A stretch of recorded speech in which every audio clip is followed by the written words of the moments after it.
pagi anak-anak. Baiklah ya, hari ini kita akan belajar tematik buku tema I ya, buku terakhir. Sekarang buka bukunya halaman 2 ya. Subtema 1 tentang kekayaan sumber energi di Indonesia. Nah, di sini kita akan belajar mata pelajaran IPA ya, tentang mengidentifikasi berbagai sumber energi dalam kehidupan sehari-hari. Nah, apa itu sumber energi? Sumber energi itu adalah semua yang ada di sekitar kita yang mampu menghasilkan energi ya.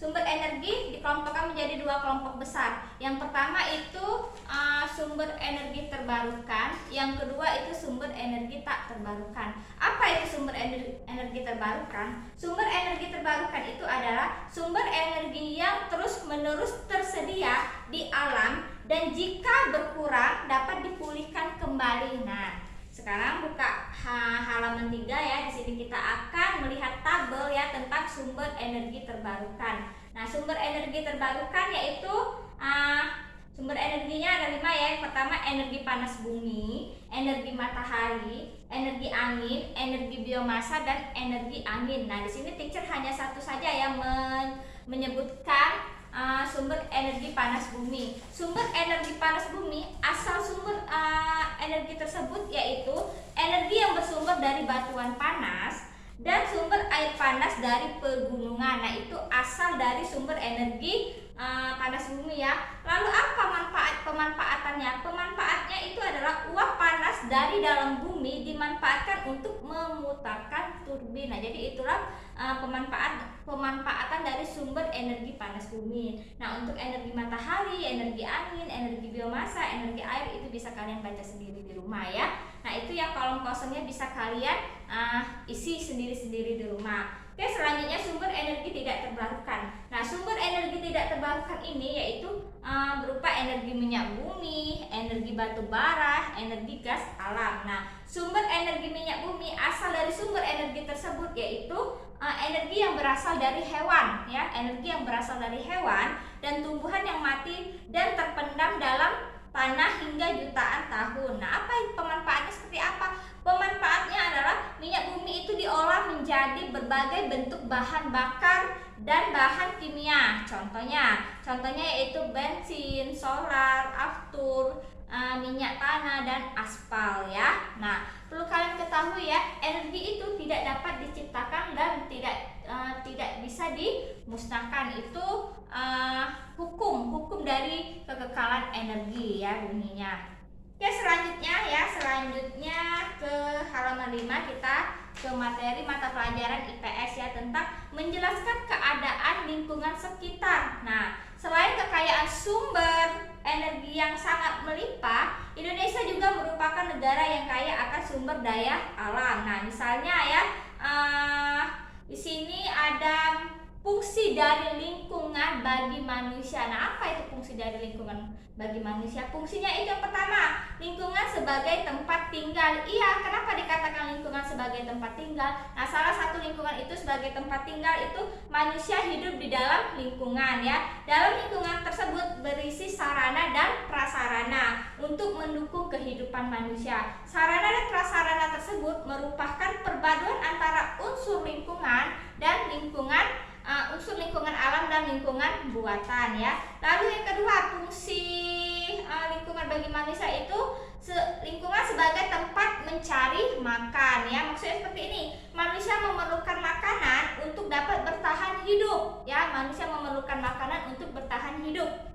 Nah, lingkungan menyediakan sumber daya alam yang dibutuhkan. Nah, manusia mengelola sumber daya alam untuk memperoleh makanan sandang dan pangan. Nah, ini bisa kalian lihat gambarnya di mana para petani itu sedang menanam padi ya. Nah, itu akan memperoleh bahan sandang dan pangan untuk manusia ya. Lalu selanjutnya lingkungan sebagai tempat berlangsungnya kegiatan manusia ya. Itu maksudnya manusia berinteraksi dengan manusia lain melalui berbagai kegiatan, yaitu kegiatan sosial, kegiatan ekonomi, kegiatan politik, budaya dan lain-lainnya ya. Oke, selanjutnya ke pelajaran bahasa Indonesia. Di sini kita akan belajar tentang wawancara ya, melakukan wawancara tentang kekayaan hayati di lingkungan sekitar ya. Nah, apa itu wawancara? Apa itu wawancara?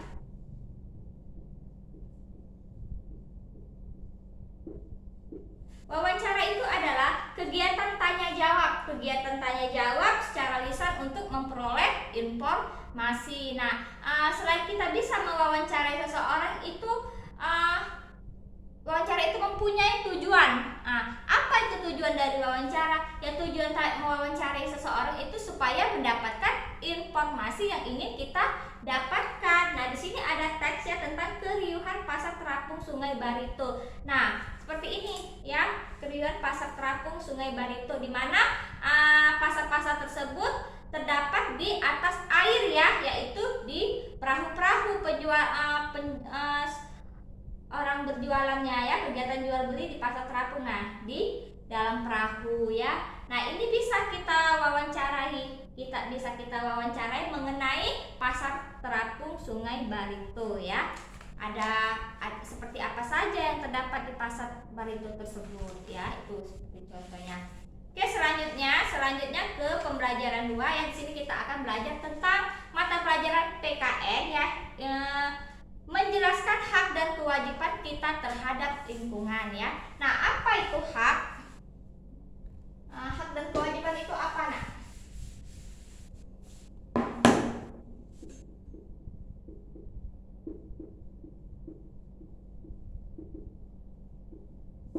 Apa itu hak dan apa itu kewajiban? Hak itu adalah sesuatu yang kita dapatkan ya, sesuatu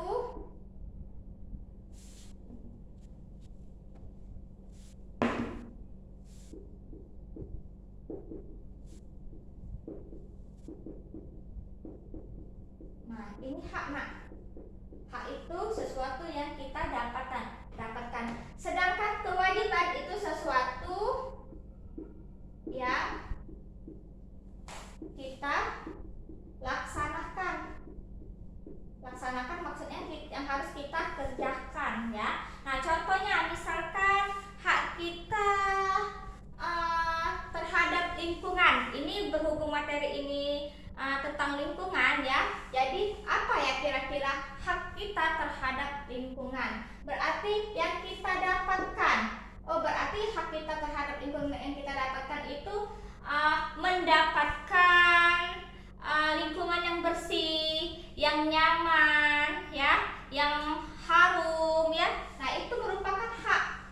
Contoh dari hak ya kita terhadap lingkungan. Adapun kewajiban kita. Nah, kewajiban kita supaya kita mendapatkan lingkungan yang bersih, yang indah, yang nyaman, yaitu dengan cara dilaksanakan, melakukan. Jadi melaksanakan supaya bagaimana caranya biar lingkungan kita itu menjadi bersih, indah, nyaman ya, wangi ya. Nah, itu yang merupakan contoh dari kewajiban ya. Jadi intinya hak itu sesuatu yang kita dapatkan, sedangkan kewajiban itu sesuatu yang kita laksanakan atau yang kita kerjakan ya. Oke, selanjutnya ke pelajaran SBDP ya, ke pelajaran SBDP. Nah, di pelajaran SBDP ini kita akan belajar tentang menyanyikan lagu dengan tinggi rendah nada dan tempo yang sesuai. Nah, di sini ada lagu Keranjang Sampah. Tugas kalian di rumah, kalian cari di internet ya, bagaimana ya cara lirik dan nada lagu Keranjang Sampah tersebut. Nah, ini merupakan tugas kalian beserta kalian hafalkan dan kalian nyanyikan ya, kalian videokan, kirim ke teacher ya. Nah, ini masih berkaitan dengan tempo ya. Nah, tempo ini udah sering kita pelajari ya, sudah sering kita pelajari ya. Nah, apa itu tempo? Tempo itu menentukan cepat atau lambatnya lagu yang dibawakan. Nah, adapun macam-macam tempo, yaitu ada tempo cepat, ada tempo sedang, dan ada tempo lambat. Nah, tempo cepat itu terdiri dari allegro, allegretto, presto, dan vivace. Nah, lalu kalau tempo sedang itu tempo moderato ya. Dan tempo lambat itu terdiri dari andante, largo, adagio, grave, dan lento ya. Oke, mungkin cukup sampai di sini dulu penjelasan dari teacher untuk pembelajaran 1 dan 2 buku tema H ya. Semoga apa yang teacher sampaikan bisa bermanfaat bagi kalian. Selamat pagi.